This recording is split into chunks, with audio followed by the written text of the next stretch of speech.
오늘 아침을 여는 말씀은 이사야 24장 13절입니다. 세계 민족 중에 이러한 일이 있으리니 곧 감람나무를 흔듦 같고 포도를 거둔 후에 그 남은 것을 주움 같을 것이니라. 이사야 24장은 이사야의 소묵지록으로 불리는 부분의 첫 시작입니다. 묵지록이란 덮여있던 것을 벗겨내어 드러낸다 라는 뜻으로 단순히 세상의 멸망을 뜻하는 게 아니라 인간의 눈으로는 볼 수 없는 하나님의 계획과 미래의 비밀을 환상이나 상징을 통해 보여주는 것이 핵심적인 특징입니다. 다시 말해, 지금은 악의 세력에 고통받고 있지만 결국은 하나님이 개입하셔서 악을 멸하시고 우리에게 구원을 주실 것이라는 희망의 메시지를 담아 현재의 고난을 견딜 수 있게 하는 것이 특징입니다. 1절을 보시면 땅을 공허하게 하시고 지면을 뒤집어 엎으시고 라며 세상에 대한 하나님의 심판이 마치 그릇에 담긴 더러운 것을 제거하기 위해 그릇을 뒤집는 것처럼 지면을 뒤집어 엎으시는 모습과 같을 거라며 멸망한 세상에 대해 이사야는 말합니다.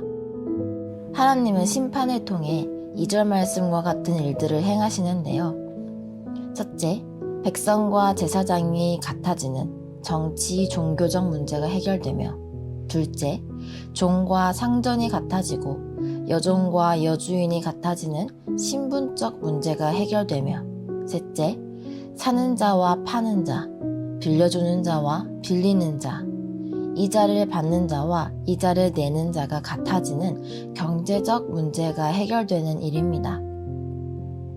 누군가는 백성으로, 누군가는 제사장으로, 누군가는 빌려주는 자로, 누군가는 빌리는 자로 어딘가에는 다 해당이 되어 있기에 하나님의 심판은 모두에게 나타나는 일입니다. 지면이 뒤집어지는 것과 같은 우주적 심판에서 제외될 자가 아무도 없다는 것이죠. 그럼 하나님께서 이 땅을 심판하시는 이유는 무엇일까요? 그 원인이 5절에 기록되어 있습니다.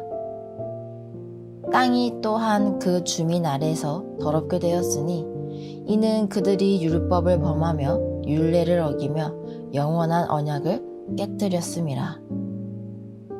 땅이 심판받는 이유는 땅이 더러워졌기 때문인데요. 그 땅을 더럽게 만든 장본인이 누구냐? 인간들이라는 겁니다. 인간들은 창조 세계의 관리자 역할도 해내지 못하고 하나님의 율법과 율례를 지켜야 하는 하나님의 백성된 역할도 해내지 못했습니다. 그렇게 인간으로 인해 더러워진 땅 또한 제 역할을 하지 못하며 포도나무가 아무것도 산출하지 못하게 됩니다. 이 말은 그 시대에 인간들이 가장 기본적으로 즐기던 포도주가 제거되었다는 뜻으로 가장 기본적인 것에 대한 제공이 끊기면서 그들의 기쁨 또한 끊겼음을 의미합니다. 그들의 기쁨이 끊겨버리니 속옷치는 기쁨과 수금 타는 기쁨 또한 멎어버렸고 사람들이 가장 붐비던 자리가 파괴되어 폐허가 되어버립니다. 그리고 이 하나님의 심판은 감람나무 열매를 흔들어 떨어뜨릴 때 꼭대기에 남아있는 몇 개의 열매와 같이, 그리고 포도를 수확하고 난 뒤 이삭을 줍는 자의 몫으로 얼마가 남겨진 것 같이 무수히 많던 사람들 가운데 지극히 적은 수만 살아남는 모습의 결과로 나타날 것이라고 이사야는 13절에서 이야기합니다. 1절에서 13절까지는 인류의 죄로 인해 온 땅이 철저하게 파괴되고 황폐해지는 과정을 다루고 있습니다. 그러면서 우리에게 하나님의 심판이란 특정 계층에 국한되어 있지 않으며 창조주를 거역한 모든 피조물에게 예외 없이 임하는 보편적인 사건임을 알려주고 있고, 창조주를 거역한 인간들의 죄 때문에 땅이 저주를 받고 쇠잔해졌음을 알려주고 있습니다. 그러나 가장 중요한 것은 하나님은 철저히 파괴된 것만 같은 곳에 끝나지 않았다라는 소망을 남겨놓았다는 것입니다. 폐허 속에서도 남은 자를 예비하시어서 심판 너머에 새로운 소망을 예고합니다.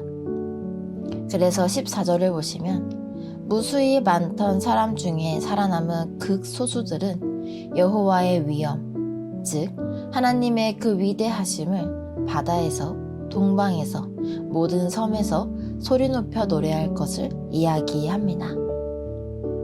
사랑하는 성도 여러분, 이사야는 인간의 욕심과 죄가 우리가 발을 딛고 사는 이 땅을 얼마나 아프게 하는지 통찰하게 합니다. 그리고 세상의 가치관이 흔들리고 기쁨이 메마른 시대 속에서도 우리는 하나님과의 영원한 언약을 붙잡는 거룩한 남은 자가 되어야 함을 일깨워주고 있습니다. 어떠한 상황에서도 우리 삶의 주인이 하나님임을 고백하며 세상의 소음이 아닌 하나님의 말씀에 귀를 기울이는 결단을 세우는 저희가 되기를 원합니다. 끝까지 마음을 지키는 우리를 통해 회복의 역사를 시작하실 하나님을 기대하며 기도하는 이 아침이 되시기를 간절히 소망합니다.